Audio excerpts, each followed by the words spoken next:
sehat? Alhamdulillah sehat semua ya.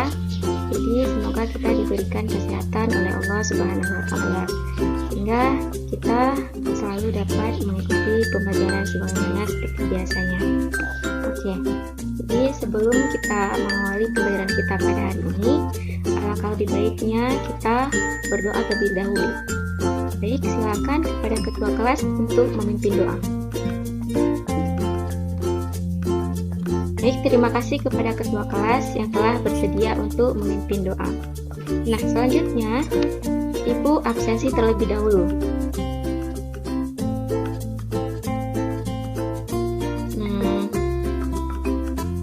Putri Anggraini hadir? Hadir ya. Muhammad Ilham, gimana Muhammad Ilham hadir? Hadir. Sepertinya hari ini hadir semua ya. Berarti tidak perlu lagi Ibu sebutkan satu persatu. Jadi semuanya hadir. Oke. Sebelum kita memasuki ke dalam materi kita pada hari ini, Ibu mau tanya dulu tentang materi pada pertemuan sebelumnya. Nah, jadi pada pertemuan sebelumnya kita mempelajari tentang materi apa? Apa ada yang masih ingat? Ya, jadi pada pertemuan sebelumnya kita telah mempelajari tentang materi hidrokarbon, ya. Nah, jadi hidrokarbon itu terbagi menjadi berapa? Iya, terbagi menjadi dua, yaitu ada hidrokarbon jenuh dan ada hidrokarbon tak jenuh. Di mana hidrokarbon jenuh itu terdiri dari alkana dan hidrokarbon tak jenuh terdiri dari alkena dan alkuna. Oke. Baik, selanjutnya Ibu akan membacakan kompetensi dasar dan tujuan pembelajaran kita pada hari ini.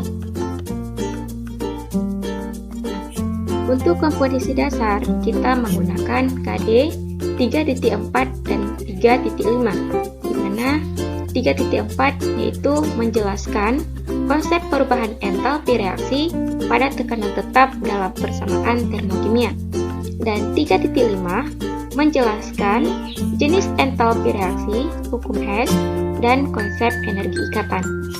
Nah, untuk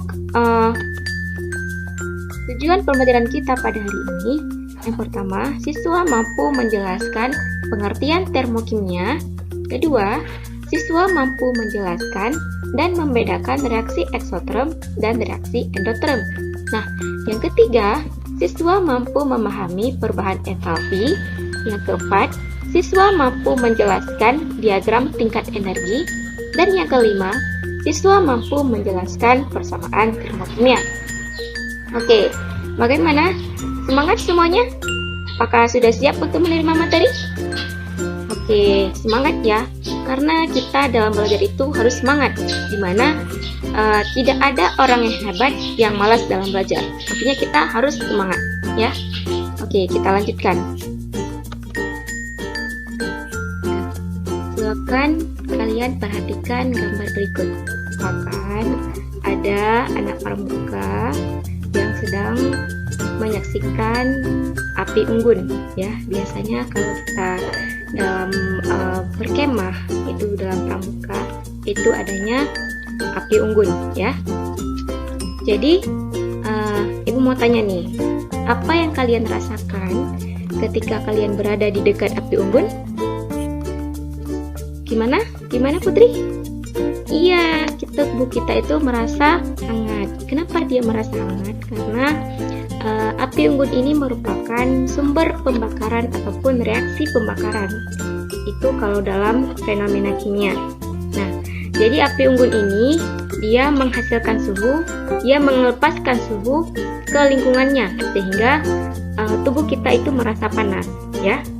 Nah, jadi hubungan reaksi kimia dengan perubahan suhu di sini inilah yang dinamakan dengan termokimia. Nah, inilah yang kita pelajari hari ini. Itu pada hari ini kita akan mempelajari tentang materi termokimia, ya. Oke, kita lanjutkan ya.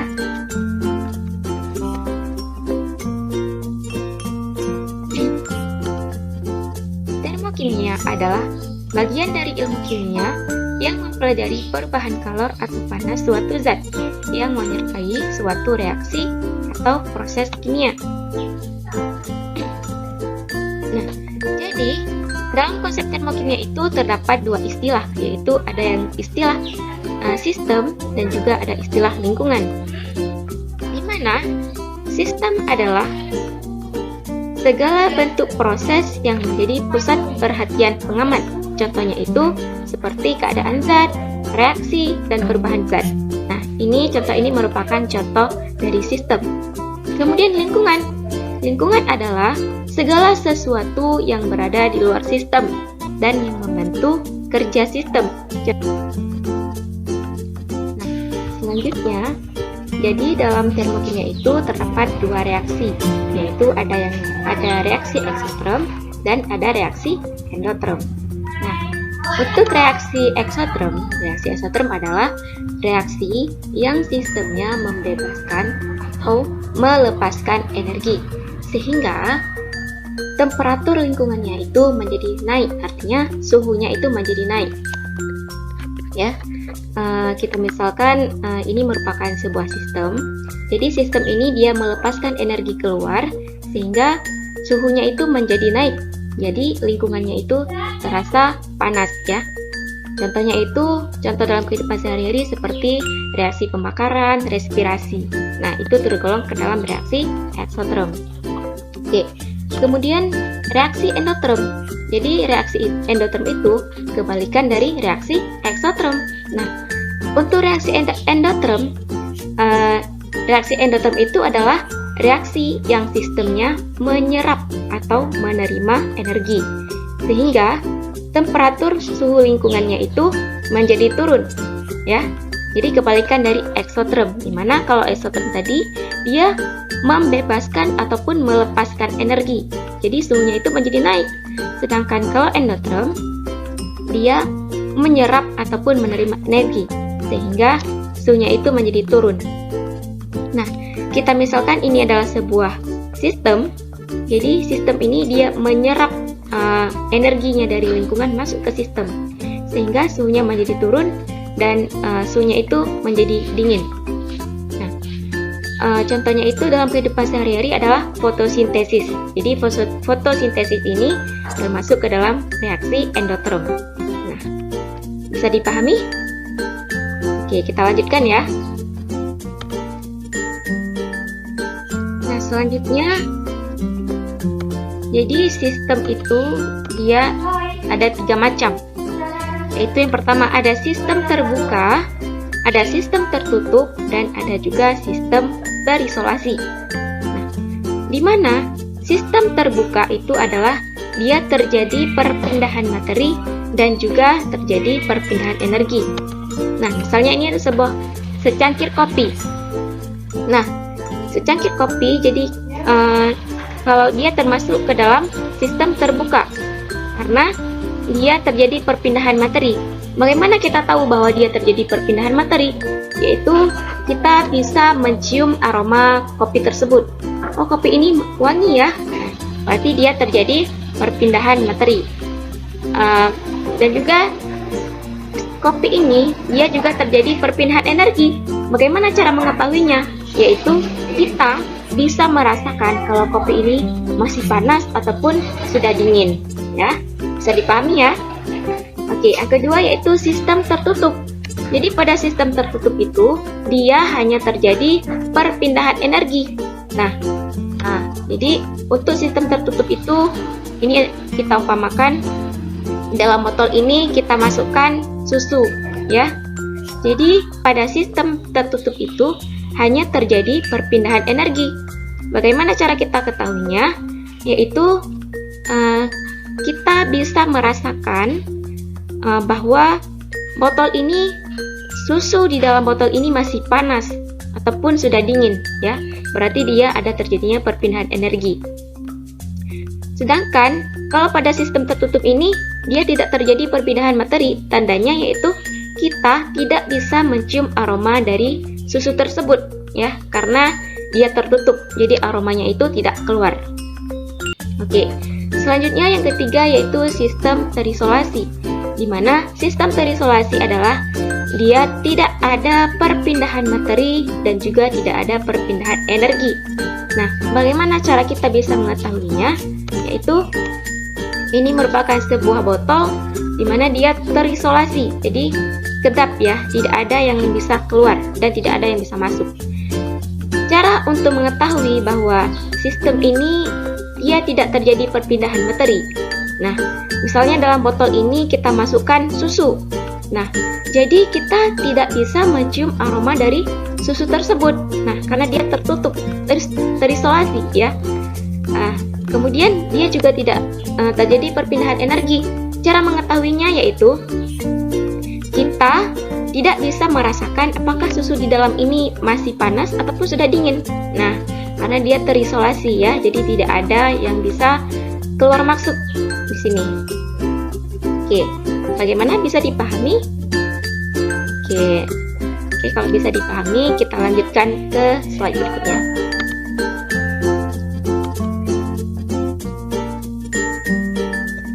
Selanjutnya kita akan mempelajari tentang apa sih perbedaan reaksi eksoterm dengan reaksi endoterm ya. Jadi kita lihat dari segi energi, yaitu dinamakan dengan H.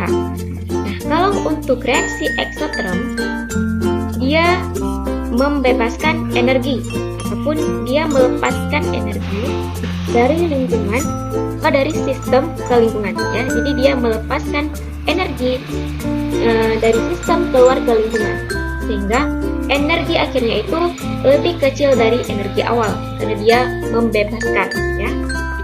Sedangkan kalau untuk reaksi endoterm, dia kebalikan dari reaksi eksoterm, di mana kalau reaksi endoterm dia menyerap energi ataupun dia menerima energi atau menyerap energi dari lingkungan masuk ke sistem, sehingga H akhirnya itu lebih besar dari H awal ya. Gimana, bisa dipahami? Ya, jadi perbedaannya itu kalau reaksi eksoterm energinya itu dibebaskan, kalau reaksi endoterm energinya itu diserap ya ataupun diterima. Kemudian kita lihat dari suhu lingkungan atau dilambangkan dengan T, di mana kalau untuk reaksi eksoterm suhu akhirnya itu lebih besar dari suhu awal karena dia kalau untuk reaksi eksoterm suhunya itu naik ya, suhunya naik, misalnya naik menjadi 40 derajat ya. Misalnya dalam sebuah tabung reaksi kita mereaksikan zat A dengan zat B. Nah, sebelum kita memasukkan zat A dengan zat B, berarti suhunya itu berada dalam suhu standar ya, suhu kamar. Oke, ketika kita tambahkan zat A dengan zat B dan setelah terjadinya reaksi, maka suhunya menjadi naik, yaitu misalnya naik menjadi 40 derajat Celcius. Nah, kita bisa melihatnya, kita bisa pegang tabung reaksi tersebut, maka tabung reaksi tersebut akan terasa panas ya. Berarti itu tandanya suhunya naik. Nah, itu untuk reaksi eksoterm. Oke, kemudian untuk reaksi endoterm juga kebalikan dari reaksi eksoterm, di mana reaksi endoterm itu suhunya turun ya. Kalau tadi seperti contohnya tadi, sebuah tabung reaksi kita masukkan zat A dengan zat B. Jadi sebelum kita masukkan suhunya itu berada pada suhu kamar. Jadi setelah kita masukkan zat A dengan zat B dan terjadinya reaksi, setelah terjadinya reaksi maka suhunya turun ya. Jadi tandanya itu kita pegang tabung itu, maka tabung itu terasa dingin ya, berarti suhu akhirnya itu kurang dari suhu awal karena dia suhunya menjadi turun. Oke. Selanjutnya untuk delta H reaksi ataupun perubahan entalpi reaksi untuk reaksi eksoterm dia bertanda negatif ya. Kalau untuk reaksi endoterm, delta H reaksinya itu bernilai positif. Jadi nilai ini dapat kita ketahui dari sini, dari energi ini. Jadi nanti di sini akan dibahas pada diagram energi ya. Oke.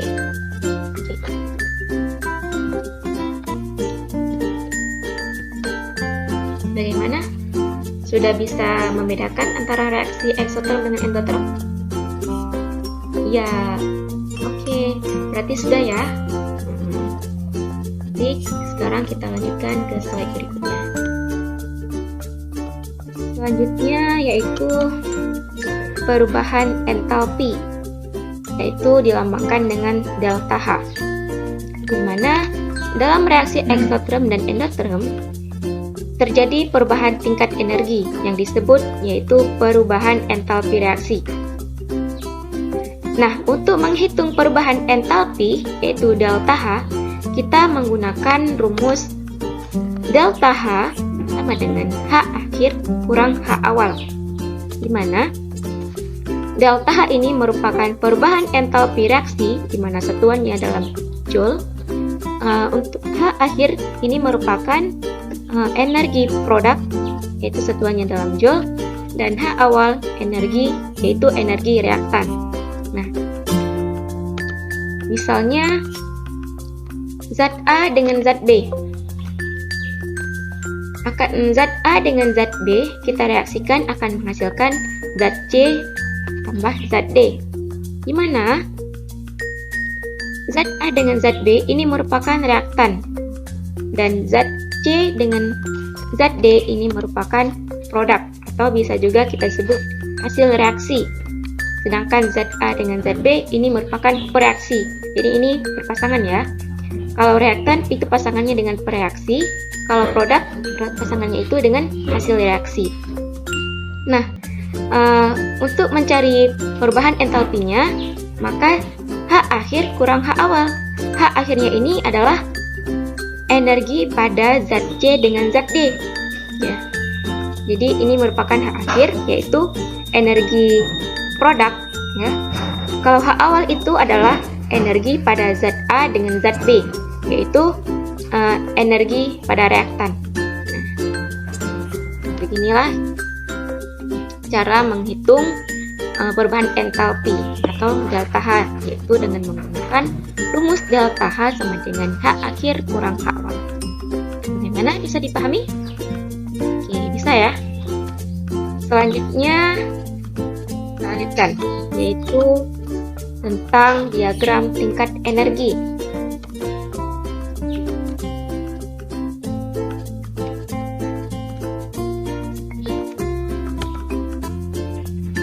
Nah, diagram tingkat energi ini adalah untuk menghitung nilai perubahan entalpi, ya, itu untuk menghitung nilai delta H-nya.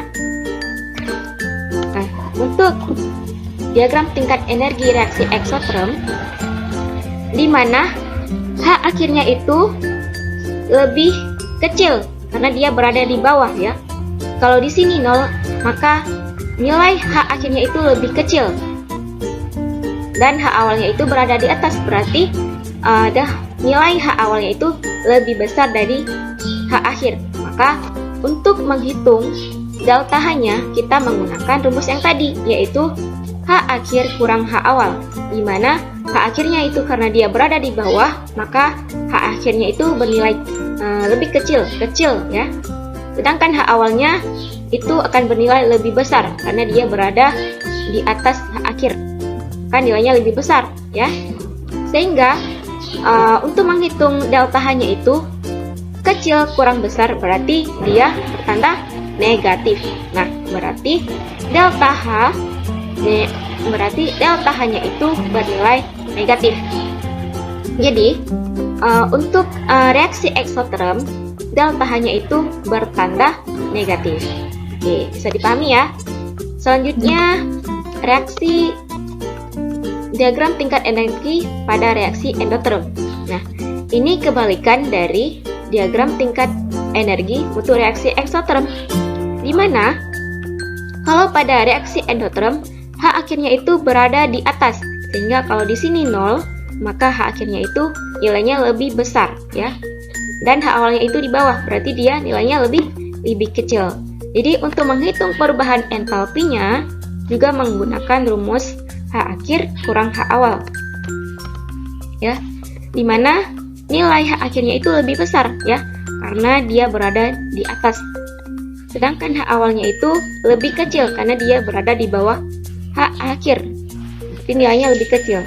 Jadi untuk menghitung nilai delta H-nya nilai besar kurang kecil, berarti dia bertanda positif. Makanya jadi untuk delta H reaksi endoterm itu bertanda positif. Ya, bisa dibedakan ya antara delta H reaksi eksoterm dengan delta H reaksi endoterm. Di mana? Jadi delta H untuk reaksi eksoterm dia bertanda negatif ya. Sedangkan untuk delta H reaksi endoterm dia bertanda positif. Oke, bisa dipahami ya. Jadi selanjutnya kita lanjutkan, yaitu tentang persamaan termokimia. Nah, pastinya pada kelas 10 kita pernah mendengar persamaan reaksi ya. Jadi apa sih perbedaan persamaan reaksi dengan persamaan termokimia? Nah, jadi kalau persamaan termokimia itu adalah persamaan reaksi yang dilengkapi dengan jumlah energi ataupun perubahan entalpi yang digunakan dalam reaksi ya. Jadi kalau persamaan termokimia itu adanya penulisan persamaan reaksi ya, dan adanya juga penulisan jumlah energi, yaitu perubahan entalpinya, yaitu delta H-nya, ada nilai delta H-nya ya. Jadi perubahan entalpi reaksi ini adalah jumlah energi yang dibutuhkan untuk membentuk atau menguraikan suatu zat dalam reaksi. Nah, untuk lebih jelasnya kita lihat contoh berikut, di mana hidrogen bereaksi dengan oksigen itu akan menghasilkan air, yaitu H2O ya, dengan delta H-nya yaitu sebesar negatif 286 kJ ya. Berarti ini merupakan persamaan termokimia, di mana pada persamaan termokimianya ada persamaan reaksi. Nah, ini merupakan persamaan reaksi, dan juga ada jumlah energi ataupun perubahan entalpi. Nah, ini merupakan perubahan entalpinya. Nah, jadi kalau pada persamaan reaksi, perbedaan persamaan termokimia dengan persamaan reaksi, kalau pada persamaan reaksi ini hanya terdiri dari persamaan reaksi saja, yaitu hanya sampai di sini. Tidak ada delta H-nya. Nah, di situ ya perbedaannya. Bisa dipahami ya? Ya, oke. Jadi, bagaimana cara membacakan reaksi ini? Cara membacakannya, 1 mol air, nah ini H2O ini merupakan 1 mol air, itu dibentuk dari hidrogen dan oksigen. Nah, dibentuk dari unsur H dan unsur O ini, dengan membebaskan energi sebesar 286 kJ. Nah, jadi kata-kata membebaskan di sini ini bertanda perubahan entalpinya itu bertanda negatif ya.